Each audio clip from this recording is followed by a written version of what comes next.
Secretario. Gracias, señor presidente. En cuenta, en primer lugar, ingresó un proyecto de ley el día de ayer que establece el día 9 de mayo de cada año como el Día Nacional del Deportista Amateur. Es un proyecto que tuvo su origen en la Cámara de Diputados. ¿El del diputado Lorenzini? Sí. Y luego, perdón, esa es solamente la cuenta, lo demás ya es la tabla del día de hoy. ¿También del día amateur o es del futbolista amateur? No, ¿O del es de- fútbol amateur. No, pero hay un No, el día... día del fútbol amateur. Ah, ya. Se ofrece la palabra sobre la cuenta o varios. Senadora Yarna Proboste. Presidente, sobre temas varios, quisiera plantear una situación que no es nueva, que de hecho en esta misma sala, pero en la subcomisión mixta de presupuesto, se lo planteamos al Ministerio de Educación en momentos en que se revisaba particularmente la partida del CPIP, del Centro de Perfeccionamiento, Experimentación e Investigación Pedagógica. Y que dice relación con una situación que afecta a muchos profesores y profesoras respecto de los plazos que no se cumplen por parte del CPIP para responder a las solicitudes de reconsideración en los procesos de encasillamiento. A través de diversos medios hemos recibido la inquietud de profesores y profesoras y el propio magisterio, encabezado por su presidente Mario Aguilar, también ha hecho pública esta situación que efectivamente hoy día afecta a los profesores que han sido mal encasillados en la carrera profesional docente. Todos ellos en su gran mayoría obtuvieron buenos resultados en la evaluación, tanto en el portafolio como en la propia proceso de evaluación, autoevaluación, evaluación de los pares, lo que sumado a los bienios con que contaban, deberían haber sido encasillados en tramos superiores de la carrera profesional docente. Sin embargo, la asignación de tramos fueron encasillados al inicio, como iniciales, ya que las administraciones anteriores, los departamentos de educación de las comunas, en varias oportunidades, informaron mal los bienios en este proceso. Sin embargo, una buena parte de los municipios enviaron estas notas rectificando esta información.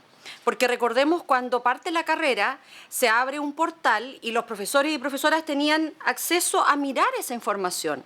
Y muchos de ellos contrastaron lo que aparecía allí con sus propias cotizaciones previsionales que refutaban lo que estaba establecido en este portal del bienio. Y todas estas informaciones fueron enviadas al CPIP. Ellos han realizado reclamos formales pidiendo la rectificación de los bienios y la posterior rectificación de encasillamiento en el tramo de la carrera docente. El CPIP en una primera instancia respondió que se debería esperar la rectificación al mes de diciembre del año 2018, ya que solo en este momento el CPIP solicitaba de manera oficial a todos los municipios del país, a través de sus departamentos de educación, la información de bienios correspondientes a los profesores que se encuentran en el proceso de evaluación. Ellos se comunicaron con estos departamentos informándoles que sus datos en este proceso ya habían sido bien ingresados. Sin embargo, los y las profesoras que han recurrido al CPIP en Santiago no han obtenido cambio en el portal de la carrera docente durante todo el año 2019. Se les ha dado distintas fechas para arreglar su situación sin resultado. De hecho, quiero señalar y reiterar en que esto fue personalmente solicitado en la subcomisión mixta de presupuesto, y acordaron enviar información y tampoco han respondido. Nosotros, con antelación a esta presentación y a esta intervención en la cuenta de la comisión, hemos enviado distintos oficios también por esta misma causa al Ministerio de Educación, que no han tenido respuesta. Toda esta situación se genera un gran deterioro y además una sobrecarga de estrés innecesario a los profesores y profesoras, porque le quiero señalar, presidente, que esto trae consecuencias, porque toda vez que estos profesores fueron mal encasillados, dado que no se ha reconsiderado la situación correcta de sus bienios, hoy día estos profesores son combinados nuevamente a someterse a un proceso de evaluación, que si de haberse corregido esta información en diciembre del año 2018, se hubiesen encasillado los tramos superiores y hoy día no tendrían que estar siendo objeto de una nueva evaluación del proceso de evaluaciones. Por lo tanto, tanto, solicito, presidente, que se cite a una sesión especial de esta comisión para tratar esta grave y delicada situación a la ministra de Educación y a la directora del CPIP. Muy bien, senadora, lo tendremos presente para la programación próxima, digamos, para el calendario de las sesiones especiales. Recordemos, estamos los lunes con con las mixtas de cultura, martes y miércoles, pero podemos perfectamente acomodarlo en un horario, digamos, dentro del periodo incluso normal de funcionamiento de la comisión. Podría ser una sesión dedicada a este tema. Sí, es cierto. También pudiera ser una sesión, que dedicáramos una sesión un día lunes o un día O sea, yo creo que esto es de la mayor urgencia. Sí, por eso. Sí, por eso, como estamos tramitando los proyectos martes y miércoles de educación, pero no han habido demasiado, estábamos esperando el de Sala Cuna Universal, que todavía no ingresa, entonces yo creo que perfectamente podemos generar un espacio o un martes o un miércoles solo para este tema, al menos un bloque despejado, digamos.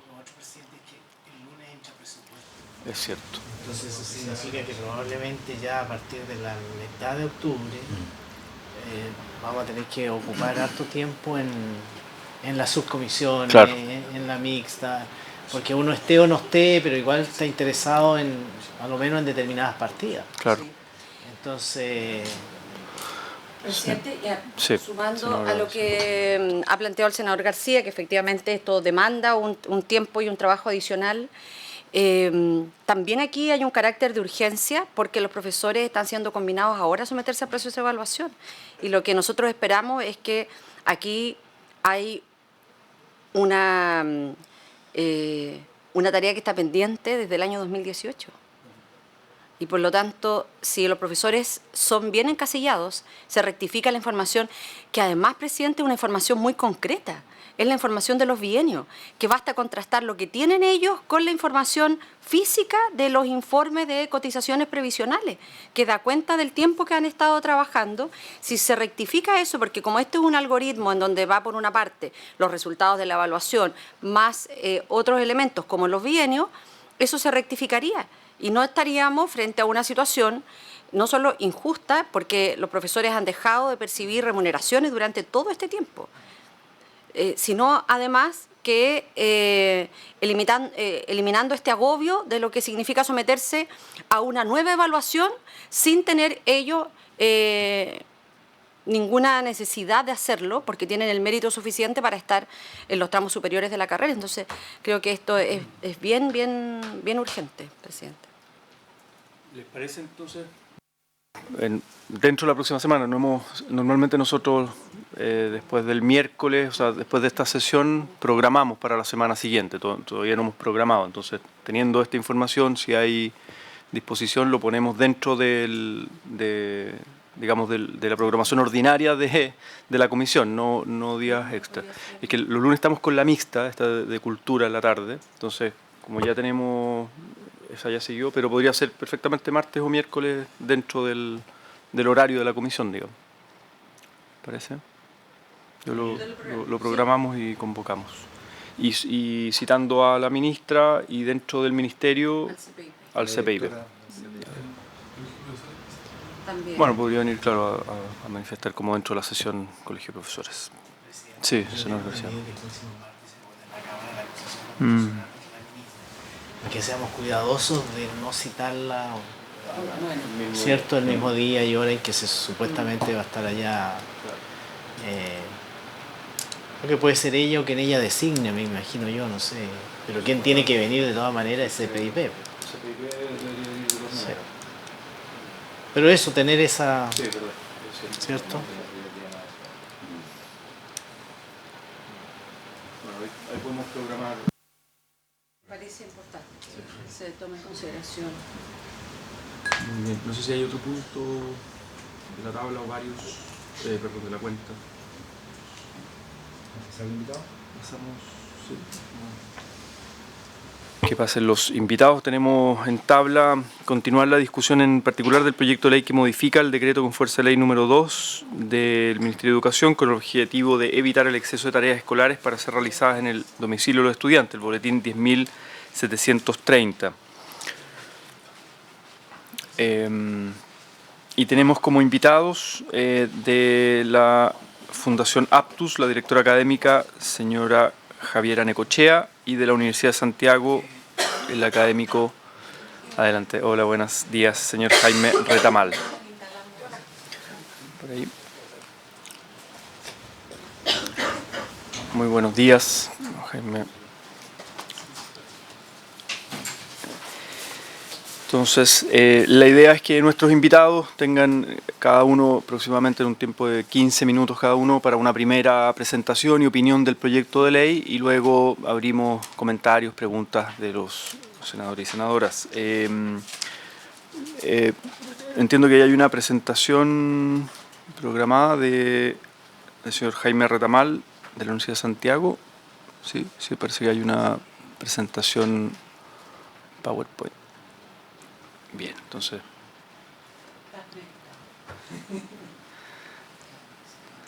le damos la palabra al académico don Jaime Retamal de la Universidad de Santiago.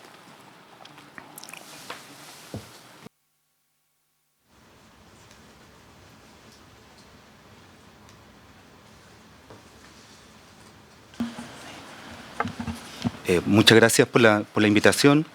Me parece que el proyecto de ley es un proyecto bastante interesante respecto a pensar lo que pedagógicamente ocurre al interior de la sala de clase, al interior de la escuela, y también para pensar la relación entre el profesor, el estudiante y la familia, y entre la escuela y la familia.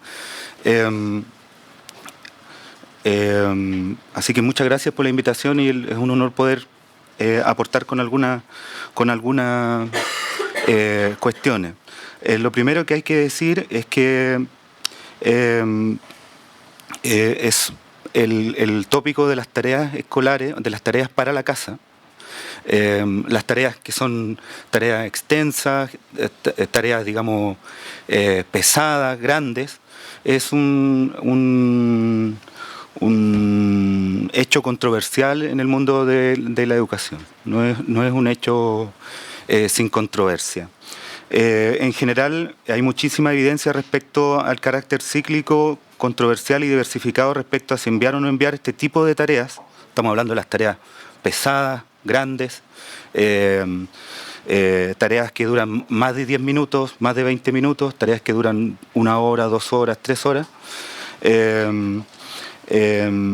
Y respecto también hay controversia respecto a su impacto, a su duración, a las tareas inteligentes, a las tareas perjudiciales.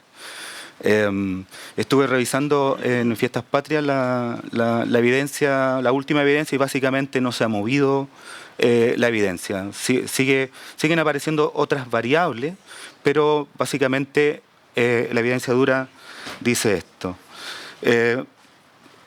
Básicamente es el contexto político, social y cultural el que ha ido determinando los ciclos de las tareas por una parte, y lo que entendemos por aprendizaje, inteligencia, educación y pedagogía por la otra. Está muy vinculado también a las culturas de los sistemas escolares, a las culturas de los países. El famoso momento reconocido como Sputnik Moment es el momento donde las tareas tuvieron su mayor apogeo. El Sputnik Moment era el momento en que un bloque competía con otro bloque respecto a si éramos más inteligentes que los soviéticos, y se estableció una especie de carrera de competición al interior del sistema escolar norteamericano, y las tareas ahí tuvieron su apogeo. Sin embargo, cayó nuevamente, y después, en los años 2000, nuevamente desde el punto de vista más bien economicista, se renueva el tema de las tareas, pero la tendencia histórico-cultural ha decantado en una acumulación de evidencia en contra de las tareas.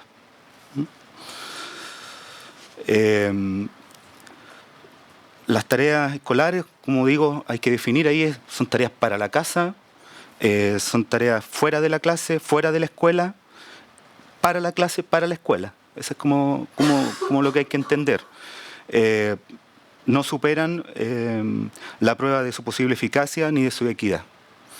Lo último que se ha conocido es el sistema escolar francés, que finalmente reguló, a partir de esta evidencia, reguló lo que es las tareas al interior de los establecimientos. Ya voy a llegar a eso. Por una parte, se sabe que los beneficios directos sobre la escolaridad de los niños y estudiantes no han sido, en efecto, jamás demostrados. Numerosas investigaciones que ponen en evidencia algunos efectos positivos de las tareas solo pueden establecer correlaciones, pero en ningún caso pueden determinar causas. Es imposible saber si los estudiantes son más exitosos gracias al trabajo fuera, al trabajo a las tareas, o si porque ellos mismos son buenos en sí mismos, o por si son los efectos de las didácticas de la sala de los profesores, de los efectos de las metodologías de los profesores, los que están ahí jugando un rol. Esto de Alficón también es bien conocido. Ninguna investigación ha encontrado alguna vez un beneficio para la asignación de tareas de cualquier tipo, de cualquier cantidad, en la escuela primaria y en la escuela secundaria. La investigación al servicio de la tarea no ha sido particularmente persuasiva. En los 80, Timothy Kidd estaba a favor de las tareas, pero una década después, introduciendo más variables a su investigación, determinó que las tareas no tenían ningún efecto después de todo. Y insiste también Alficón en la idea de que solamente se pueden establecer correlaciones, pero de ninguna manera se puede probar causalidad. El otro tema interesante de las tareas es respecto al tiempo, que es donde a lo mejor hay mayor cantidad de investigación. Y ahí la evidencia en general dice que el tiempo dedicado a las tareas y las calificaciones del curso, que no hay, digamos así, una relación significativa, sustancial, entre los que completan las tareas y los que no completan las tareas. Tampoco hay, ojo con esto,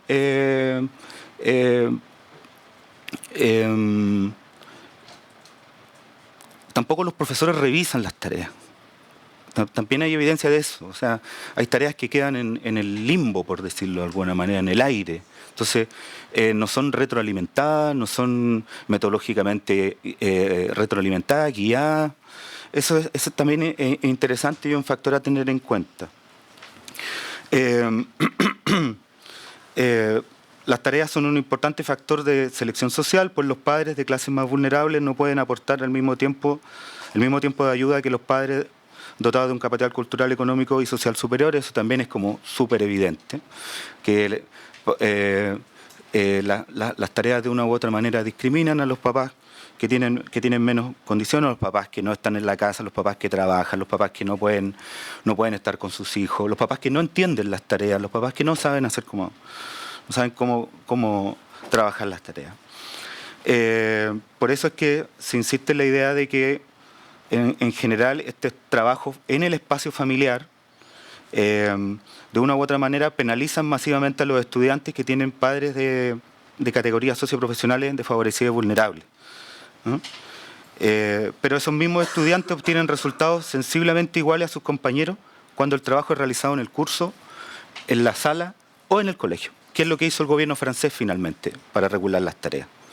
Que el proyecto de ley para regular las tareas terminó finalmente en un programa que se llama Tareas Hechas, y que es un programa que consiste en que las tareas se realizan voluntariamente, que los estudiantes las realizan voluntariamente en un espacio que es obligatorio para los colegios tener, de un espacio y un tiempo obligatorio en la escuela, acompañados por un profesor o acompañados por algún voluntario pedagógico. Es que es lo que finalmente se realizó ahí en Francia. La aparición de numerosos dispositivos escolares y extraescolares de acompañamiento para reducir la dificultad escolar en este sentido también tienen un acceso desigual de parte de la familia. Vale decir, poder contratar a un profesor, contratar a una persona que acompañe a los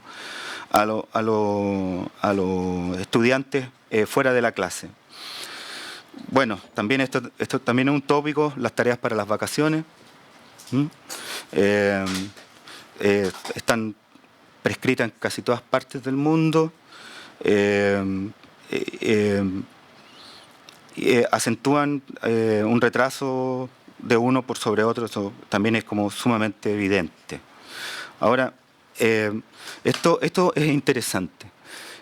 Las tareas fueron prohibidas en Francia el año 1956. Sin embargo, las tareas siguen existiendo en el sistema escolar. Y es porque los padres exigen a los profesores tareas. O es porque los profesores tienen dentro de su desarrollo profesional el hecho de enviar tareas. Esto es interesante porque es como si sacáramos las tareas del colegio, es como si sacáramos algo que es esencial al colegio. El punto entonces, el punto es poder discutir de qué tipo de tareas estamos hablando. ¿Dónde se realizan estas tareas? ¿Con qué objetivo están planteadas las tareas? Si estamos hablando de esas tareas duras, de esas tareas que son imposibles de realizar, la evidencia dice que produce fatiga psicológica emocional, sobrecarga de trabajo, negación de la importancia del tiempo libre, el ocio y el juego en los niños, presión de los padres, competición negativa entre estudiantes, aumento de las diferencias entre los más desfavorecidos y los que no. Sin embargo, como digo, hay algunos que también reportan efectos positivos, pero que resultan a veces mínimos, o a veces también reportan efectos negativos. Muchos padres dicen que no se sienten preparados para ayudar a sus hijos con las tareas y que sus esfuerzos para ayudar con frecuencia causan estrés. Eso también es como bien reconocido. Los 7 argumentos que desarrolla FENART en contra de las tareas también son como bien reconocidos. El argumento legal, que es que en muchos lugares las tareas están prohibidas, sin embargo se envían tareas a las casas. Hay un argumento democrático, que es el aumento de las desigualdades, como ya lo hemos dicho. El argumento de salud, que genera perjuicios por trabajo suplementario, perjuicios de estrés, sobre todo en los estudiantes y en los padres. Está el argumento social, que es necesario distinguir el tiempo escolar del tiempo personal de los jóvenes, de los niños, para el juego, para el ocio o para otras actividades. Está el argumento psicológico, el famoso chantaje afectivo por hacer las tareas. Esta especie de desplazamiento, que los padres le piden a los profesores que le envíen tareas para que ellos puedan tener autoridad en las casas diciéndole hagan las tareas, esta especie de desplazamiento que también es bien conocido. El argumento moral y el argumento pedagógico. Todo aprendizaje verdaderamente significativo requiere de acompañamiento y no se puede realizar en soledad. Ahora, el tema respecto al exceso. Yo creo que hacia acá apunta el tema. El tema tiene que ver con la tarea mal estructurada, con la tarea mal diseñada, con la tarea mal preparada, con la tarea sin sentido, con la tarea extenuante, con la tarea castigo. Con ese tipo de tareas me parece que hay un tema que es no menor. Esa es la tarea la que tiene un efecto negativo en los rendimientos de los estudiantes. Hooper, que es como una de las personas que más ha revisado este tema, hace una fuerte advertencia. Dice: demasiada tarea puede disminuir su eficacia o incluso llegar a ser contraproducente. No dice la tarea, sino demasiada tarea. Establece la famosa regla de los 10 minutos, que son entre 10 a 20 minutos, es más o menos lo que se dice que es una tarea que se puede realizar en la casa, pero son tareas que tienen que ver con el ejercicio individual, el ejercicio propio, tareas que no necesitan del acompañamiento de un adulto. La retroalimentación de las buenas tareas de parte de los profesores afecta positivamente en el rendimiento. Eso es lo que decíamos también. Que si la tarea está bien hecha, está bien pensada, y luego es retroalimentada, el efecto positivo es muy importante. Para que el efecto de los padres sea positivo, se requiere que los padres reciban directrices claras que explican su papel. Se requiere que los profesores no esperen que los padres actúen como expertos en cuanto al contenido o al intento de enseñar el contenido. Y se requiere que los padres hagan preguntas que ayuden a los estudiantes a aclarar y resumir lo que han aprendido. Vale decir, esta idea de la tarea como un ejercicio propio de repetición o de profundización. Si la tarea tiene un poco más de complejidad, los profesores tendrían que ayudar con las guías a los padres. Repito con lo que se ha hecho en Francia, esto se discutió largamente y finalmente lo que se hizo fue, desde el punto de vista comparativo, fue obligar a todos los colegios ¿cómo se dice?, a tener un tiempo y un espacio y profesionales o voluntarios para acompañar a los estudiantes que voluntariamente deciden quedarse en el colegio y hacer las tareas. Tengo acá los números de cómo ha resultado el año 2019, si quiere después lo puedo presentar. Muchas gracias. Muchas gracias al académico Jaime Retamal de la Universidad de Santiago. Ahora escuchamos entonces de parte de la Fundación Aptus, directora académica, señora Javiera Necochea. No sé si... Prefiero que sea una conversación.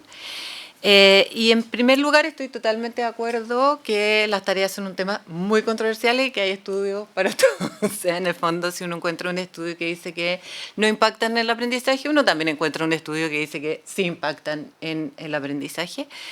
Pero yo creo que lo principal que traté de hacer aquí es en el fondo pensar un poco en el sistema chileno, en cómo impacta el tema en nuestro país y partiendo por ciertos principios que tenemos, como por ejemplo la ley de educación que propicia los proyectos educativos de cada escuela, donde los padres o el DAEM o quien sea puede elaborar un proyecto donde estipule si es que da tareas, no da tareas, los lineamientos que bien se estipularon anteriormente para que las tareas sean provechosas y bien y realmente tengan un impacto en el aprendizaje o en el desarrollo de los estudiantes y no sea algo que desestimule a los niños y se convierta el aprendizaje en un castigo. Nosotros como cultura tenemos una visión de que el aprendizaje es algo latoso y repetitivo,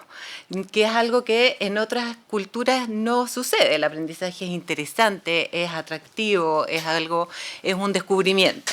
Entonces la tarea no puede ir en contra de eso, tiene que ir en torno a justamente el descubrimiento. Y si un colegio, por ejemplo, o una escuela quiere que sus niños salgan en otoño en la tarde con sus papás a buscar hojas, por ejemplo, que es una tarea, involucra a los padres, involucra a los niños, no necesita conocimientos de los padres, recogen hojitas, las llevan al día siguiente al colegio y trabajan con esto que les parece significativo. Y que se hacen muchos colegios Waldorf, se hacen muchos colegios que tienen proyectos educativos un poquitito diferentes. Por otro lado, también llegar a este detalle en la legislación es complejo, en el sentido de que hay una cierta autonomía pedagógica, es como decir, por ejemplo, vamos a legislar qué metodologías en matemáticas se pueden usar y qué metodologías en matemáticas no se pueden usar. Por ejemplo, el método Singapur se usa mal, entonces vamos a legislar en contra del método Singapur, que son detalles que finalmente debieran, a mi juicio, estar en el proyecto educativo de cada colegio y de cada establecimiento. Por otra parte, está el proyecto Todos al Aula, que es un proyecto que llama a alivianar el trabajo del equipo directivo y también de la superintendencia, de paso. Y aquí entramos en un terreno, dado que, ¿qué es una tarea? Conversábamos antes de entrar, ¿qué es una tarea? Recoger hojita, leer un libro de una novela, conversar sobre algo, mirar el clima durante las vacaciones de septiembre o hacer 60 ejercicios, toda la unidad que no se alcanzó a pasar, etc. Firmar una comunicación es una tarea.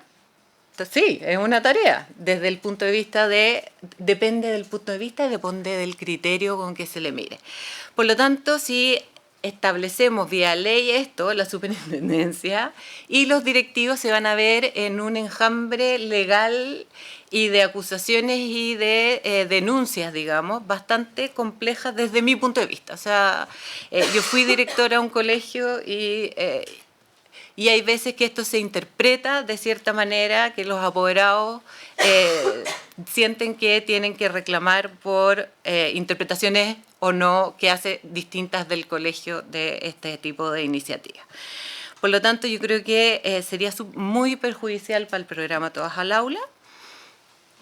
Y finalmente, bueno, todo el tema de los estudios nacionales e internacionales.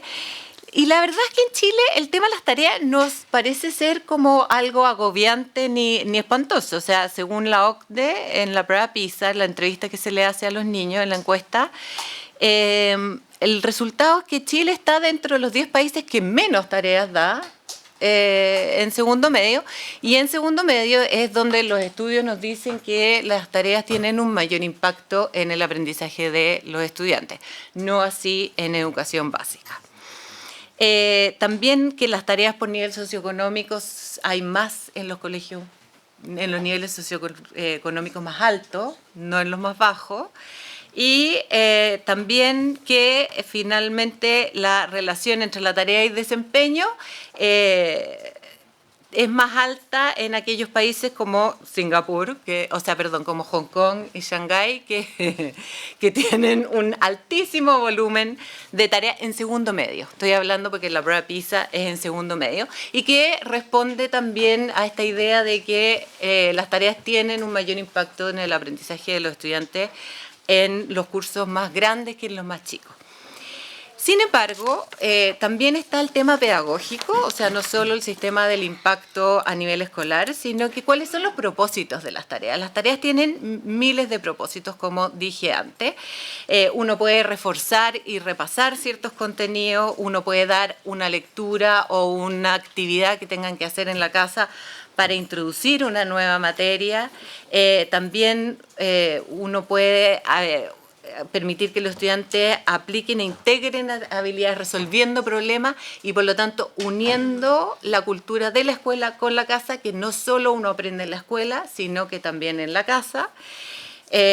También hacer tareas más creativas.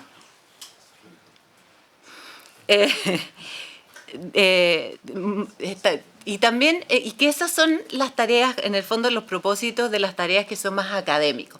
Pero las tareas también tienen un componente bien distinto, que es el tema de mejorar el mensaje de que estudiar es importante.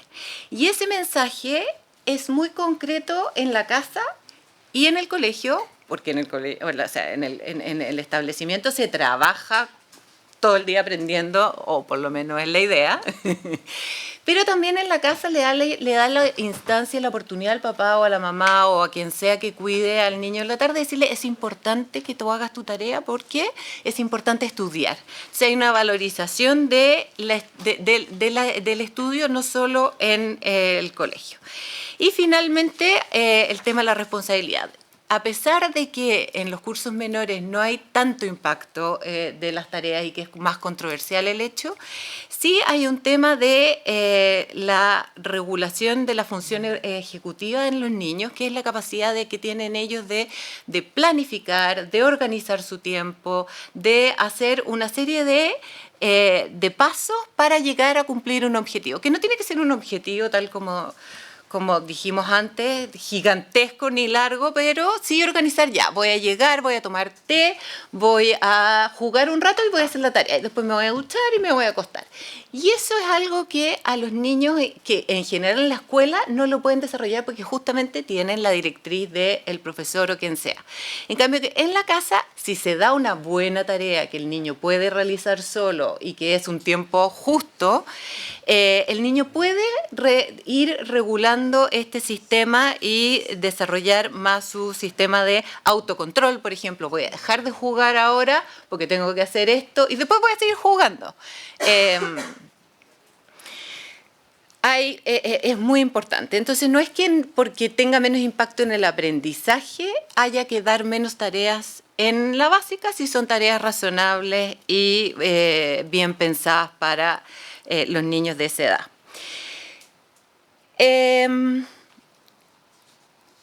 Y finalmente, mi reflexión es que todo esto es criterio. En el fondo, si sabemos que... exactamente, no es lo que más abunda, pero no podemos quitarle la oportunidad a aquellos profesores criteriosos que... No se desconcentren con nosotros. Nosotros somos como un grupo curso. Lo entiendo perfectamente. Pero básicamente el criterio de dar una buena tarea puede tener un impacto gigantesco en el aprendizaje de los niños, y sobre todo si es un tema que es visto institucionalmente. En el fondo, si hay dentro del establecimiento hay una regulación y decir, ya, vamos a dar 10 minutos de tarea nomás en primero básico y siempre va a ser cosas que los niños ya saben hacer, no cosas nuevas. Vamos a dar mucha lectura de tarea para que los niños disfruten de la lectura en su casa. Entonces, un establecimiento que tiene un proyecto de autorregulación, de ir trabajando con los niños, todo el tema de la autonomía y da tareas que producen un placer en el niño finalmente, porque la tarea también puede ser placentera, se van a ver perjudicados si es que tenemos esta regulación con respecto a las tareas. Y por otra parte también, bueno, los niños que están y que son pocos los extremos, no son tantos los extremos, los niños que están en establecimientos donde se les da una tarea salvaje, donde finalmente el único lugar donde trabajan es en la casa y no en la escuela por problemas de convivencia escolar, claro, esos niños se verían favorecidos pero en la suma y la resta, en el fondo, ¿qué es lo que tenemos que mirar? Si es que esto puede producir un beneficio o simplemente es algo que es malo para todos. Si es malo para todos, estoy 100% de acuerdo con regular y legislar al respecto.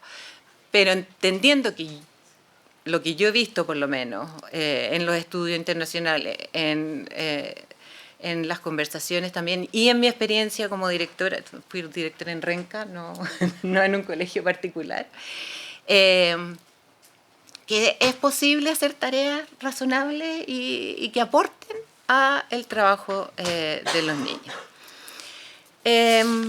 Eso básicamente. También desde las ciencias cognitivas sabemos de miles que el aprendizaje tiene que pasar a la memoria a largo plazo para que sea efectivo. No necesariamente repetitivo y aburrido, pero tengo que ver algo muchas veces para que los niños no les pase la resta con canje y al año siguiente digan, a mí nunca me pasaron eso, que es lo que uno siempre oye en los cursos superiores. Entonces, una tarea en que tengan que hacer una resta con canje todas las semanas a lo largo del año y que no la vean solo en marzo o abril, me permite que al año siguiente los niños lleguen y la cosa sea construir sobre lo ya hecho y no volver atrás a volver a enseñar cosas que ya se han enseñado miles de veces. Eso con respecto a las tareas. Muy bien, muchísimas gracias, señora Javiera Necochea, de la Fundación Aptus, directora académica. Te ofrece la palabra, preguntas, comentarios a nuestros invitados. Senadora Ena Fumber. Gracias, presidente. Agradecer a los tres por venir a ilustrarnos. Yo tengo aquí el argumento que está detrás del proyecto de ley es que las tareas son negativas. No lo plantea así, pero en el fondo como que dado que son cuando están mal planteadas, etcétera, son más malas que buenas, digamos. Entonces sería mejor no tener nada, porque el efecto es más negativo que positivo si es que están mal planteadas, y como probablemente están mal planteadas y probablemente hay exceso, entonces es mejor que no las tenga nadie. Ese es como el argumento que hay detrás. Yo quisiera saber si es que hay sustento científico para ese argumento, porque por lo menos de lo que yo conozco y he revisado, no hay una conclusión evidente acá. O sea, tenemos argumentos para un lado y tenemos argumentos para el otro. Como que yo no me encuentro con una evidencia clara para uno o para los dos lados que pueda sustentar la decisión de eliminemos todas las tareas. Eso es como la primera pregunta. Entiendo que no hay argumento, o sea, que entiendo que no hay evidencia científica que nos demuestre son malas las tareas y por lo tanto eliminémoslas todas, excepto que uno diga son malas las tareas porque están mal planteadas, porque no hay seguimiento, porque son muchas, que es lo mismo que uno pudiera decir, ¿sabe qué? Cuando tengo un profesor que plantea una clase mal, eso probablemente es peor que el profesor no haya hecho esa clase.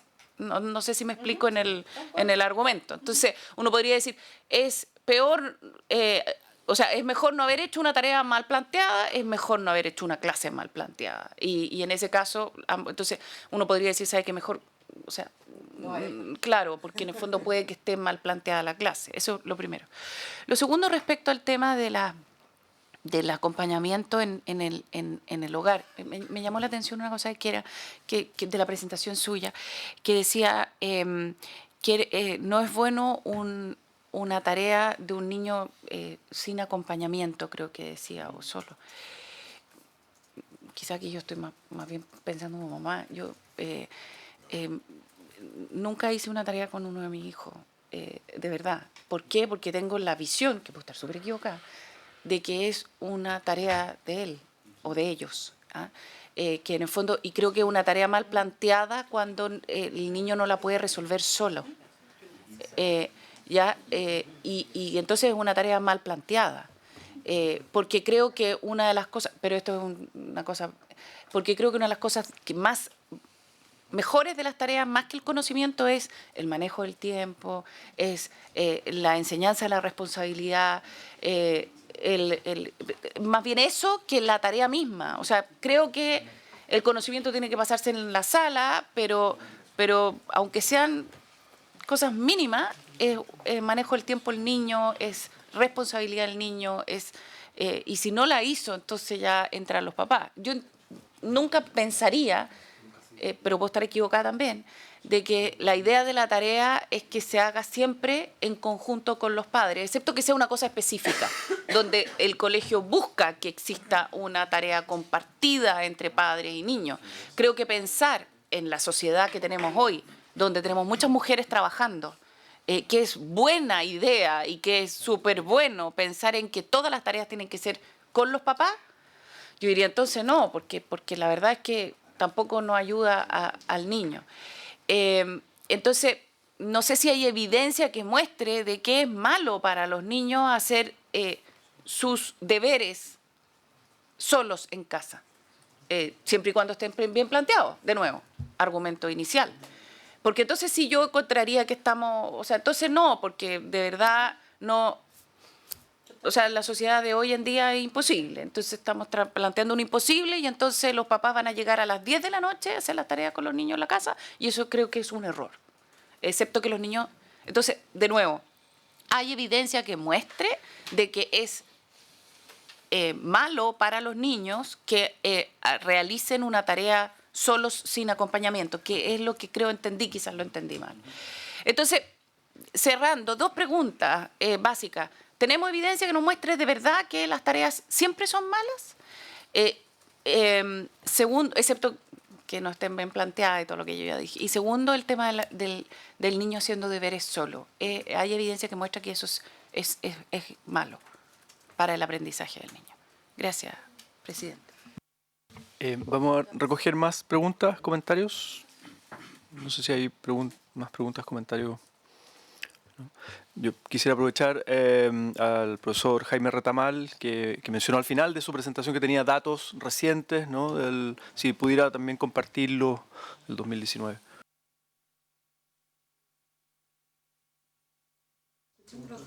Entonces, pasamos a responder. Bueno, puede ser en ese orden igual, señor Retamal primero y después Javier Necoche. Aquí tengo los dos informes de la OCDE específicamente respecto a las tareas. Este es el informe número 38 y este es el informe número 46 específicamente respecto a las tareas. En este informe queda en evidencia que la cantidad de tiempo que en el sistema escolar chileno los niños están dentro de la escuela es el más alto del mundo. El tiempo, claro. Y se afirma en el informe, ¿cierto?, que esa jornada más bien larga es si hay tareas, los que de una u otra manera podrían ser más perjudicados son aquellos estudiantes que tienen algún retardo o algún problema, alguna necesidad educativa especial, algún tipo de ¿cómo se dice?, de problema de aprendizaje. Y dice también que los países de la OCDE, los estudiantes de 15 años... La jornada, sí, no las tareas. Bueno, está en el informe 38. Y también la OCDE afirma que los estudiantes de 15 años declaran, como dices tú, consagrar 4,9 horas a la semana a las tareas y a las lecciones dadas por los enseñantes, por los profesores, y que 1,3 de esas horas son supervisadas por un adulto. Son supervisados por un adulto. En el informe 46 un poquito más categórico y afirma, porque bueno, se le preguntó, esta pregunta se le hizo mucho a la OCDE, ¿cierto? Y dice que el informe PISA muestra que el número de horas que los estudiantes consagran a las tareas o las lecciones dadas por los profesores no presenta en general ninguna relación con los resultados y la performance de los sistemas escolares. Este es el informe 46. Entonces, desde esa perspectiva, si es que las tareas afectan o no afectan al mejoramiento, más o menos como que está claro que no afectan el mejoramiento, no inciden en el mejoramiento. En segundo lugar, esta carta creo que es una carta que envió el experto Harry Cooper a la comisión en su minuto. No sé si la habrán tenido. Y en la carta un poco... ya.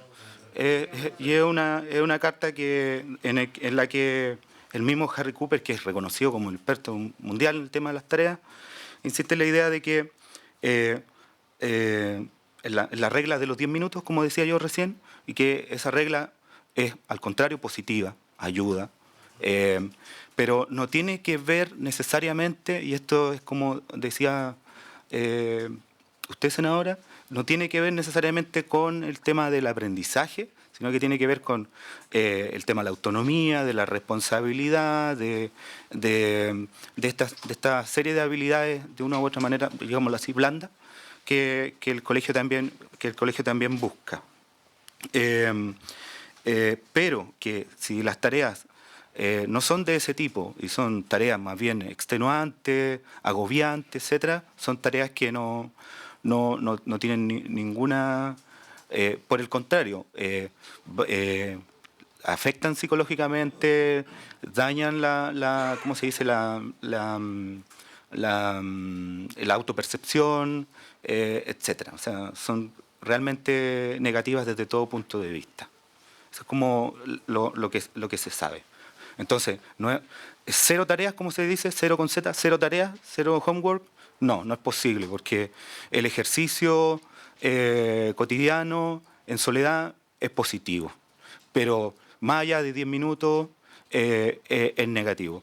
Si son más de 10 minutos y no estás acompañado por un profesional, es más negativo todavía.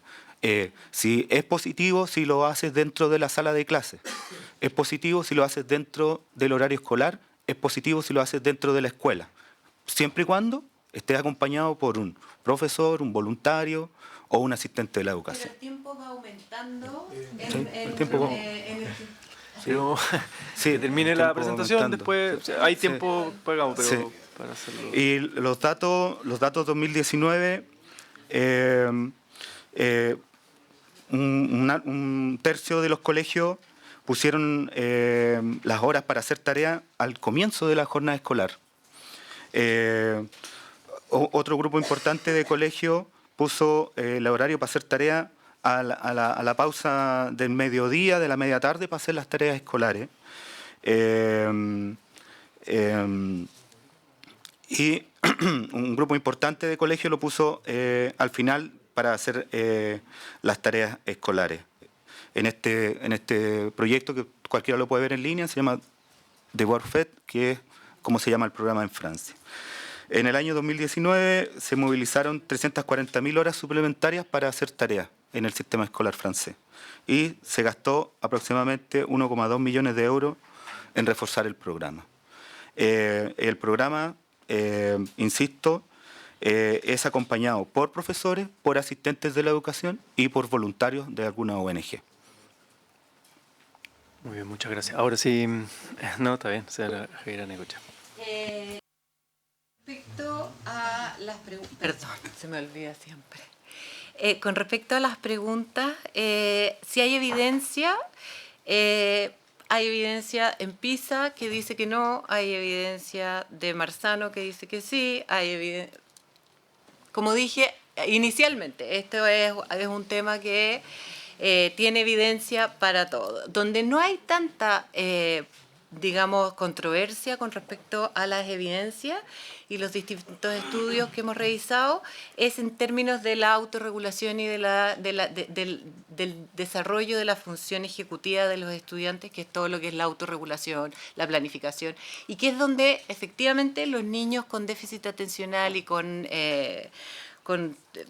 dislexia, necesidad educativa especial, pero especialmente los con déficit atencional y dislexia que tienen siempre asociado a un tema de función ejecutiva, tienen más problemas y la casa justamente es un espacio más protegido donde ellos pueden ir desarrollando este tema y no en la escuela donde el profesor le dice frente a todo el resto del curso, oiga, organícese, oiga, trabaje, oiga, concéntrese. Es un espacio más protegido.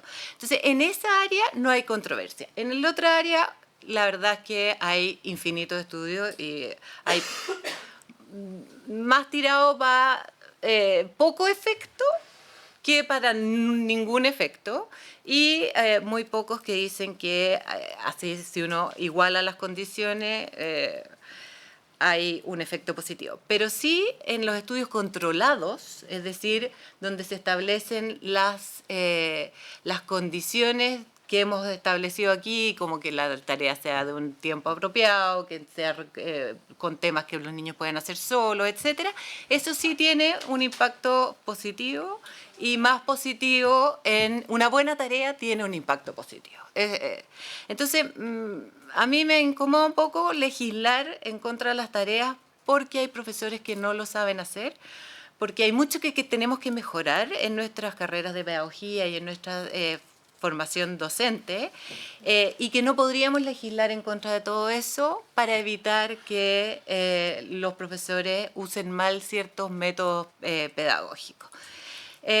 Básicamente eso. Y con el tema de las tareas, que era lo que interrumpí ahí, es que efectivamente ese estudio dice que son 10 minutos, pero son 10 minutos multiplicado por la cantidad de, por el nivel de curso. Por ejemplo, en primero básico son 10 minutos, en segundo básico son 20 minutos, en tercero básico, y así se va aumentando el... perdón, pero va aumentando, a lo que voy es que va aumentando paulatinamente. No se queda en 10 minutos en segundo medio, digamos. Entonces, desgraciadamente en este tema no tenemos como conclusiones muy tajantes. No puedo decir, ¿es lo más importante en la educación? No. No es lo más importante en la educación. Lo más importante en la educación es el trabajo que se realiza en la escuela, que se haga bien. Pero que sí aporta en cierto sentido, sí aporta en el tema de la autorregulación y puede aportar mucho si es que se hace bien. Eso es. Senadora Yarna Proboste. Yo quiero partir agradeciendo a nuestros expositores en el día de hoy, desde visiones que a ratos parecieran encontrarse, pero que tienen también una lógica muy, muy distinta. Y hay algo que ha señalado nuestra expositora que dice, mire, cuando se igualan las condiciones, la tarea tiende a ser positiva. Ese es un problema de origen. Que las condiciones no son igualitarias en nuestro país. Otro de nuestros expositores que a propósito de este mismo proyecto nos comentaron su experiencia, me refiero a la Corporación Educacional de Valparaíso, señalaban que más del 80% de los padres y madres de sus estudiantes no terminaron el primer ciclo básico, por lo tanto sería muy complejo que independientemente de las condiciones las que uno tiene, generalmente los padres sí colaboran con las tareas. Eso es lo natural en un espacio. Nosotros entendemos, porque compartimos una función de trabajo fuera de la casa, que muchas veces eso se hace más difícil y que nuestros propios hijos van desarrollando habilidades que a lo mejor a lo largo en la vida les hace muy bien, pero que en el momento determinado de su desarrollo evolutivo también se genera una desigualdad respecto de padres y madres que sí están y que tienen la posibilidad de apoyar en su proceso formativo. Pero por eso quiero reafirmar algo que usted misma lo señaló en su presentación. Cuando se igualan las condiciones, la tarea tiende a ser positiva. Así le voy a después decir. Para que me escuche, porque como viene otra pregunta también respecto de lo que usted señaló, porque hay dos temas que quiero agregar además como consulta a su presentación, porque en ese sentido, si usted dice si se igualan las condiciones, la tarea es positiva, uno tiende a pensar que efectivamente la tarea puede ser positiva si es que se hace en un espacio igualitario que debiera ser el establecimiento educacional, dada la extensión que tiene la jornada y dado además otro argumento en que hoy día efectivamente nuestros niños tienen poco espacio para el juego, para la recreación, para el deporte, para el ocio. Y dado que se ha eliminado la obligatoriedad de educación física, debiéramos propender como sociedad que sobre todo en esos cursos, el tercero y cuarto medio, dediquemos más tiempo para el deporte, fuera del establecimiento. Pero además hay otro tema que a mí me parece relevante hacerle la consulta, porque usted habló del tiempo justo. Entonces, más allá del estudio que conocemos y que lo había mal referenciado, porque lo que dice el estudio es respecto de ciclos, no de cursos, digamos. Entonces, claro, por eso llega a 30 minutos en el sistema, en la educación media nuestra. Pero hay algo que usted dijo y que me llama profundamente la atención, porque de alguna forma usted en su intervención reduce el proyecto educativo a que incorpore en el proyecto educativo si va a colocar tareas o no tareas para la casa. Entonces, me gustaría preguntarle, primero, cuál es el tiempo justo que ustedes han visto. Segundo, ¿cuánto de las planificaciones de los profesores y profesoras se condicen con los proyectos educativos? Hacia su juicio, las planificaciones de los profesores debieran estar vinculadas a los proyectos educativos.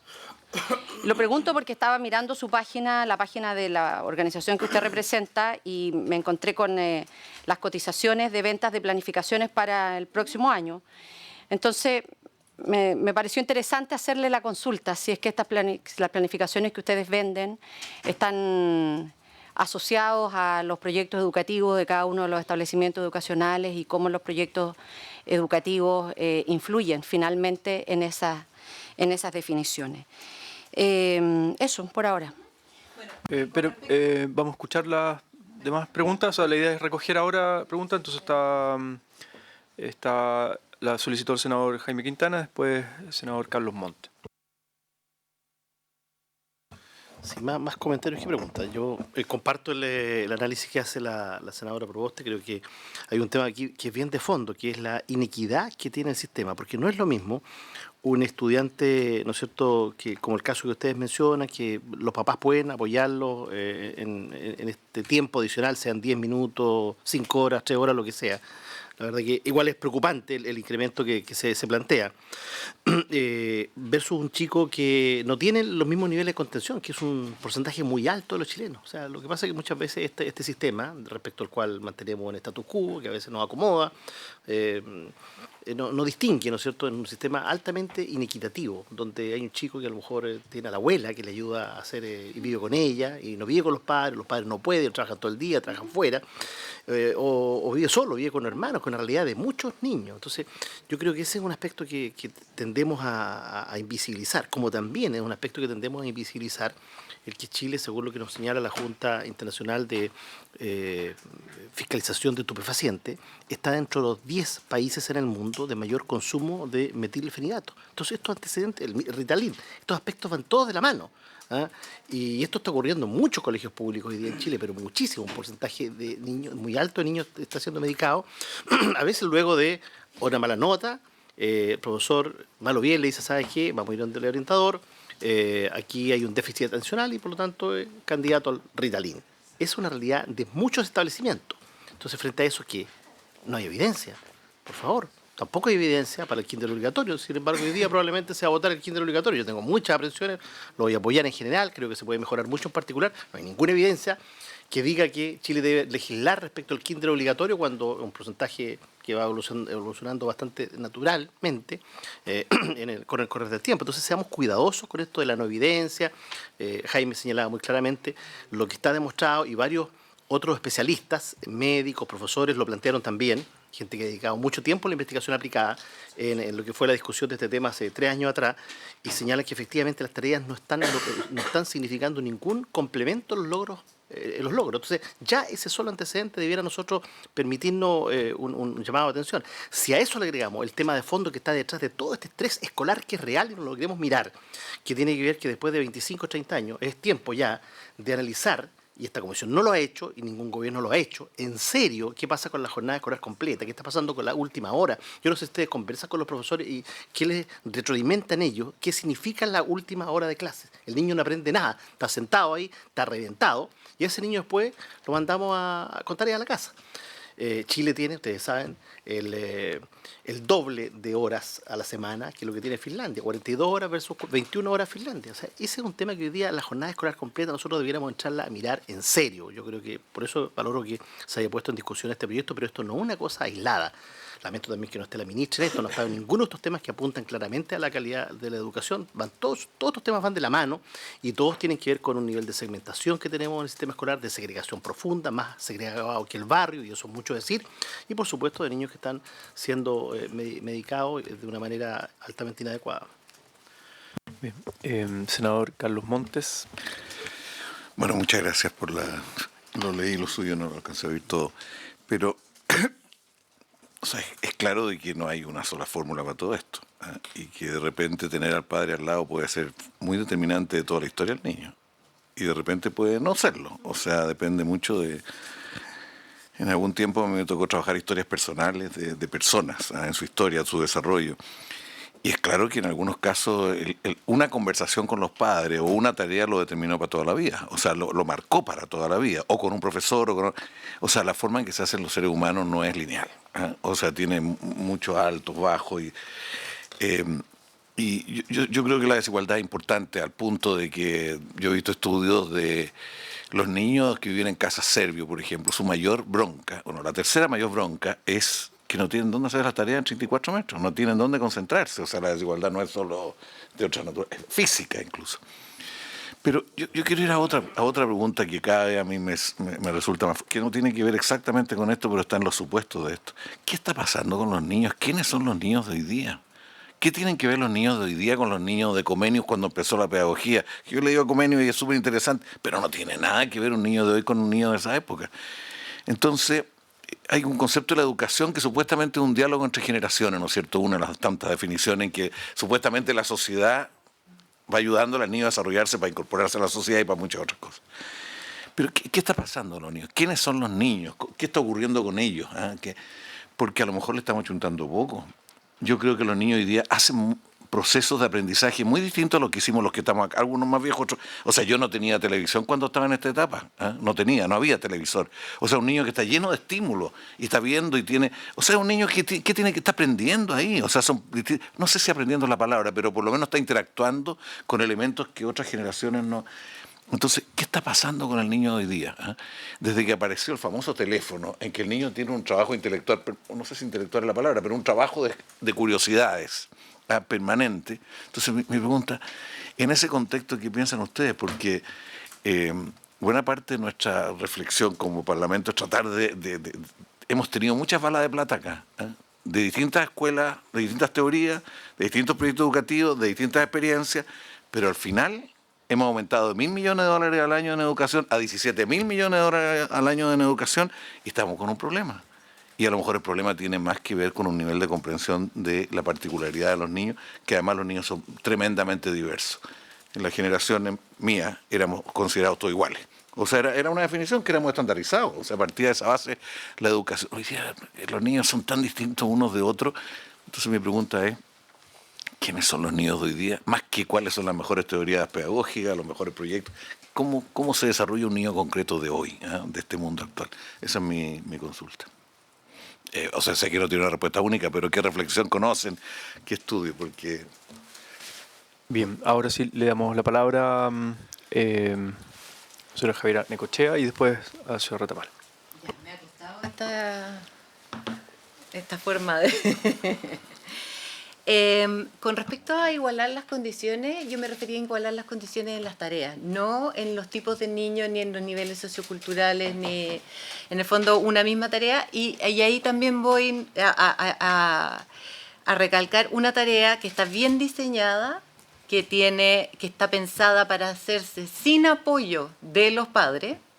Es una tarea que tiene el mismo impacto en todos los niveles socioeconómicos. O sea, no estoy diciendo igualar las condiciones de la casa, porque es imposible finalmente decir que uno igualó las condiciones, porque los niños, a pesar de que no tengan tarea, tienen conversaciones que los niveles socioculturales más bajos no tienen. O sea, hay una gran cantidad de variabilidad ahí. Pero si tomamos una tarea bien hecha en distintos niveles socioeconómicos, sí tiene un impacto.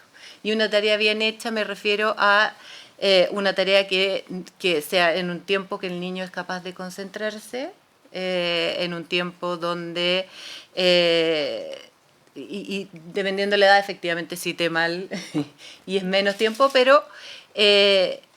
o sea, no va aumentando tan drásticamente, pero es un tiempo en el cual el niño no se agota, el tiempo es que es capaz de concentrarse sin, como decía el profesor, no necesita un adulto que le recuerde vuelva a la tarea, es un tiempo donde un niño con déficit atencional también se puede concentrar, que son 10 minutos, que tenemos que ir caminando hacia hasta ese sentido. Con respecto al tema de... eso sería como el tiempo justo. A ver, alguien que trabaja con niños y que trabaja en ciertos niveles, uno sabe, porque uno está en el aula, cuánto tiempo los niños son capaces de trabajar sin interrupción. Eso uno lo ve en las pruebas, uno lo ve cuando están trabajando, respondiendo una pregunta. Eso uno, como profesor, uno lo sabe. Y por eso yo dije siempre que esto tenía mucho que ver con el criterio. Yo sé que un niño de cuarto medio puede leer una novela y puede leer 3 capítulos perfectamente sin desconcentrarse. También sé que un niño de segundo básico, sin que le agarre el libro, porque cuando se, entre comillas, se embalan y se leen la novela completa, pero puede leer 3, 4 páginas sin problema. Y eso corresponde más o menos a 5 o 10 minutos de lectura. Entonces, el tiempo justo, nuevamente estamos frente al tema del criterio y el conocimiento que tiene cada profesor de sus estudiantes, del nivel en el cual se encuentran y a cuánto están acostumbrados también a trabajar en clase. Con respecto a lo del proyecto educativo, de si las planificaciones de los profesores debieran estar alineadas al proyecto educativo, estoy totalmente de acuerdo que sí. Nadie que compre las planificaciones Aptus que tenga un proyecto educativo contrario a lo que nosotros le ofrecemos debiera comprarla. Y también nuestras planificaciones tienen elementos que los profesores pueden elegir usarlo como base, adaptarla, o sea, en el fondo, si las compran, no las... Y lo que hemos visto en la práctica es que no las siguen como, como la Biblia, digamos, sino que sacan de ahí lo que consideran... Exactamente. Que nuevamente volvemos al criterio, que en ese caso lo debiera dar el proyecto educativo porque no debiera ir en contra. Y finalmente, ¿quiénes son los niños? ¿Cómo piensan? Más que quiénes son los niños, es qué expectativa tenemos de los niños. Es que eso somos nosotros, pero la pregunta es quiénes son ellos. Yo sé, pero definir, o sea, ¿quién se autodefine un niño de segundo básico?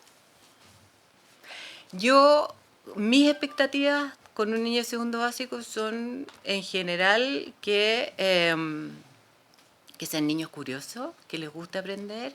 Y esa es mi expectativa con respecto a niños que tienen serios problemas socioeconómicos, o sea, digamos, que viven en condiciones muy precarias, a niños que, y como usted dice, o sea, uno tiene niños que son hijos, que no tienen nadie en la casa, que uno dice, o sea, ¿quién peina a esta niñita? Porque llega con las trenzas perfectas, pero no hay nadie en la casa y ella aprendió a hacerse las trenzas. Yo creo que los niños responden a las expectativas de los adultos, y eso sí está estudiado profundamente, de cuánto ellos son capaces de dar, y de cuánto ellos son capaces de aprender, y de cuánto son capaces de involucrarse en las tareas estudiantiles. Si yo tengo bajas expectativas con respecto a los estudiantes, probablemente esos niños van a responder a lo que nosotros como sistema educacional tenemos con respecto a ellos. Si yo tengo altísimas expectativas de mis niños de segundo básico, yo quiero que aprendan no solo la novela que están leyendo, sino que todo el contexto donde sucede, que es lo que comentaba antes de cómo enseñamos lenguaje, y tú conversas con un niño que está aprendiendo eso y comenta que en realidad en la Edad Media los caballeros se sentaban en la mesa redonda y era igualitaria la mesa y por eso era redonda. Y eso uno lo ve efectivamente, pero eso responde a las expectativas que yo tengo. Si yo tengo la expectativa que los niños solo sepan describir ciertas cosas y encontrar una información u otra, eso es lo que van a hacer. Y ahí es donde yo creo que los colegios que tienen éxito, sobre todo en sectores vulnerables, son aquellos establecimientos donde las expectativas con respecto a ellos y sus capacidades tanto autorregulatorias como de aprendizaje son altísimas. Y no va tanto en cómo son los niños, que efectivamente tienen cualquier cantidad de intereses distintos y todo, pero los niños siempre van a tener intereses anexos a la escuela. Eso pasaba en su época, como dice usted, en la mía, que también no había... O sea, mi mamá se llevaba al enchufe de la televisión. Yo no podía ver. Siempre va a haber competencia. Siempre va a haber competencia con la escuela. Y siempre hubo competencia con la escuela. Ahora puede que sea más fuerte porque es más adictiva, entre comillas, todos los videojuegos, pero yo confío plenamente en que tengamos expectativas altas con respecto a todos y cada uno de los niños de este país. Señor Retamar. La pregunta es bien compleja, la pregunta del senador Montes. Pero voy a partir diciendo que lo que se hizo en esta legislación que yo les comparto, que la legislación francesa, fue obligar a los colegios, a los consejos escolares a sentarse y pensar el tema de las tareas, obligar a autorregularse y pensar qué es lo que van a hacer con los niños de tal curso, de tal nivel, etcétera, con las tareas. Son los consejos escolares los que deciden cómo se va a realizar el plan anual de tareas, por decirlo de alguna manera. Y están obligados a tener los espacios, están obligados. No es que se regule la inexistencia de las tareas, sino que se regula más bien los criterios que se van a seguir para llevar adelante las tareas. Es como un colegio que decide tener, o sea, como que la ley obliga a un colegio a tener un plan de formación ciudadana, pero es el colegio el que decide cuál va a ser el contenido de ese plan de formación ciudadana. O un plan de convivencia, y el colegio el que decide cómo va a articular ese plan de convivencia. Yo creo que es más o menos parecido. Ahora, respecto a los niños, es compleja la pregunta porque lo digo sin querer jugar con la pregunta, lo digo en serio porque es una pregunta que me parece a mí fundamental. Es que, y siguiendo un poco en esto a John Dewey, ¿dónde están los niños? ¿Cuál es el espacio temporal? ¿Cuál es la temporalidad de los niños? ¿Son los niños del presente o son los niños del mañana? Los que queremos pensar. Y un poco haciendo un juego simplemente numérico, el año 2051, el año cuando ya hayamos pasado la mitad de este siglo, por decirlo de alguna manera, vamos a estar pensando en el siguiente siglo, vale decir en el siglo XXII, vale decir sus nietos o los hijos ya son habitantes de ese siglo, del siglo XXII. El siglo está mostrando que los niños primero son dactilógrafos que aprenden primero a mover sus dedos que a escribir, por ejemplo.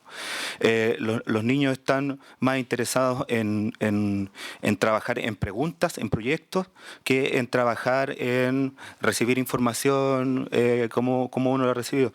Los niños están más interesados en estar de pie que sentados en una silla.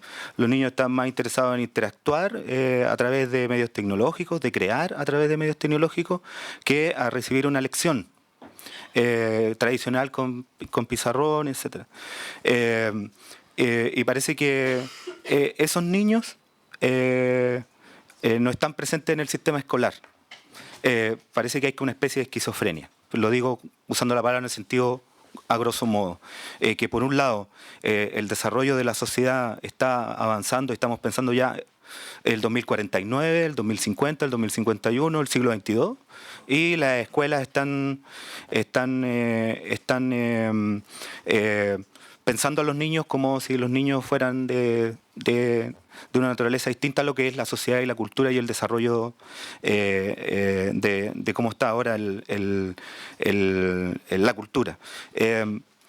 Cuando uno, bueno, todos conocemos distintos lugares del mundo, ¿cierto? Y uno está en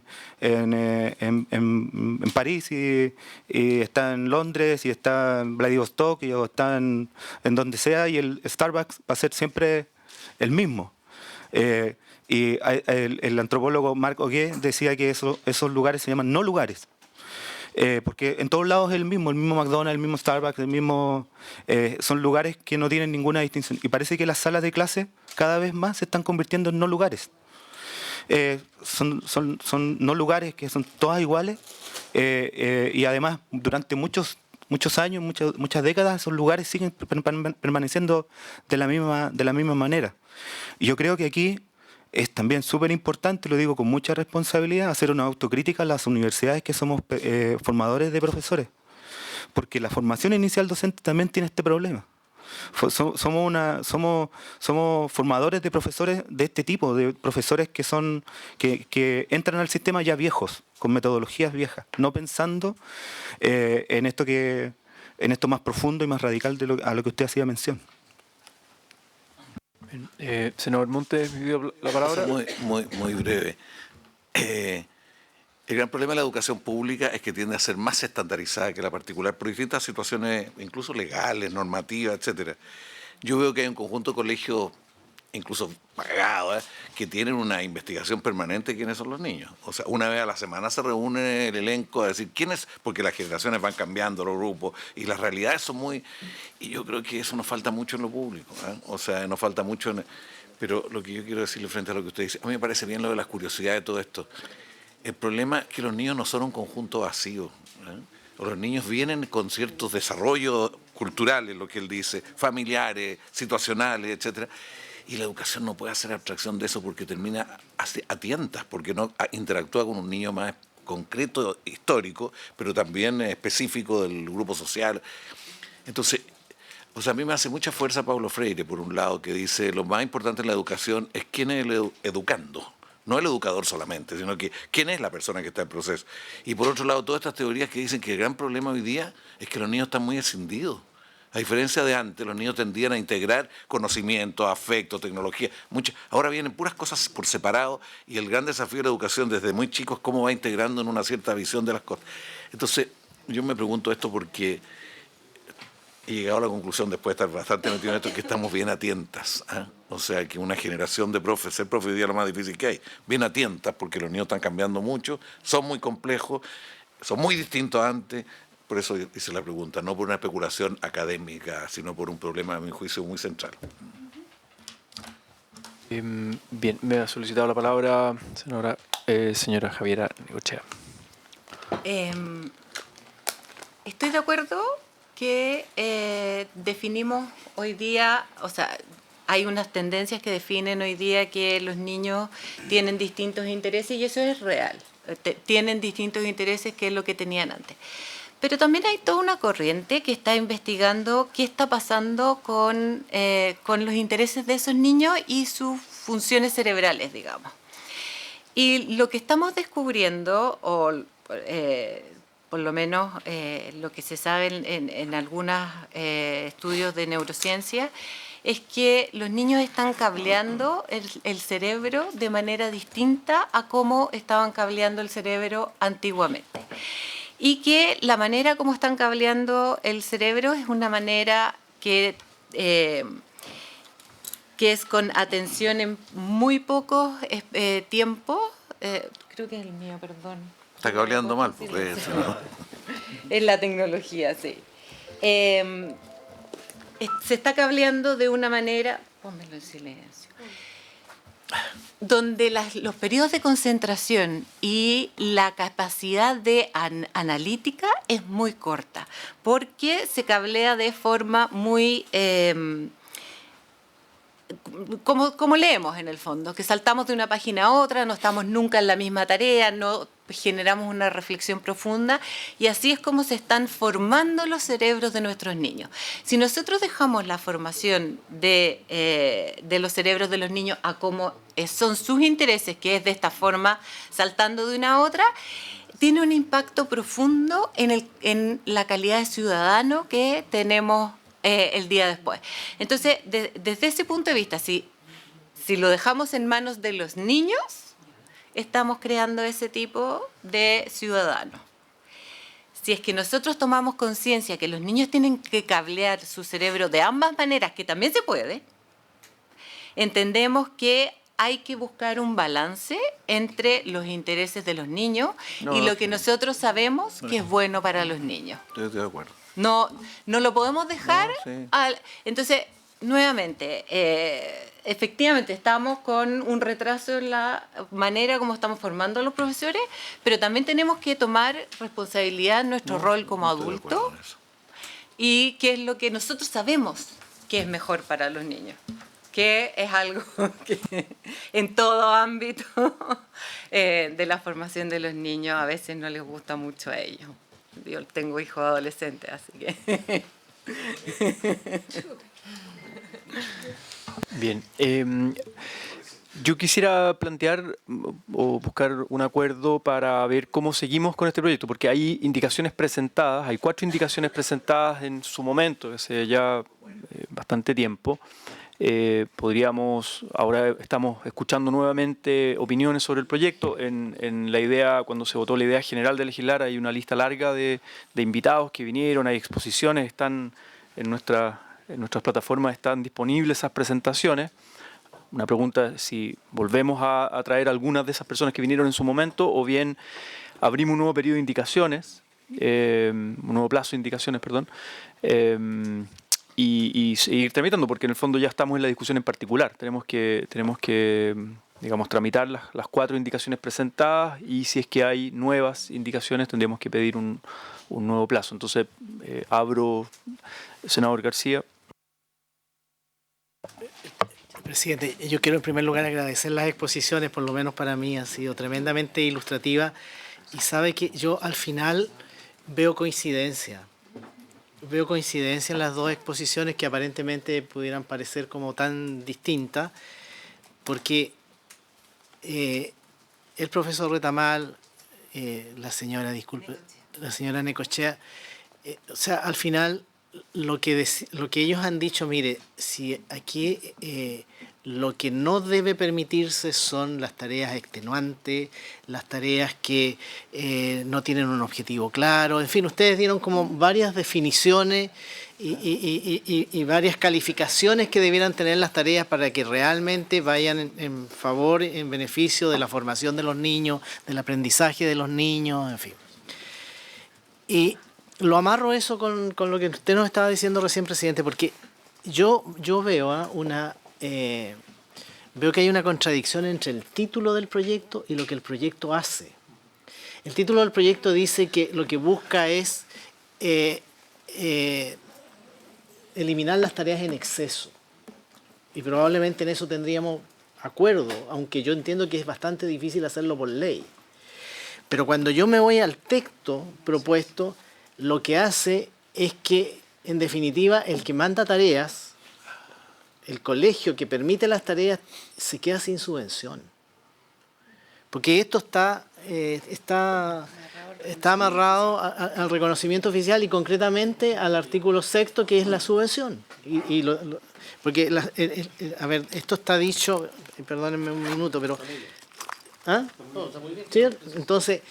Si quizás nosotros pudiéramos hacer algo distinto, y por eso yo soy partidario de que abramos un periodo de indicaciones, yo no sé si es posible finalmente legislativamente hacerlo, pero si dijéramos algo distinto, mire, que lo pusiéramos dentro de las denuncias que pueda recibir la Superintendencia de Educación y dentro de las sanciones que la Superintendencia pudiera hacer o las recomendaciones que la Superintendencia pudiera hacer, yo estaría más disponible a revisar el proyecto. Pero así como está, en que colegio que da tareas sean excesivas o sea simplemente la tarea, como decía la profesora, mire, el fin de semana estamos en otoño, así que recojan hojitas y me las traen el día lunes, en fin. Yo tengo una discrepancia con el senador Montes, si me permiten, ¿eh? Porque en el siguiente sentido, porque los dos más o menos yo creo que tenemos edades parecidas, estudiamos, debemos ser más o menos contemporáneos. Y yo recuerdo cosas que nos pedían, por ejemplo, que leyéramos un libro. En vacaciones de invierno había que leer un libro.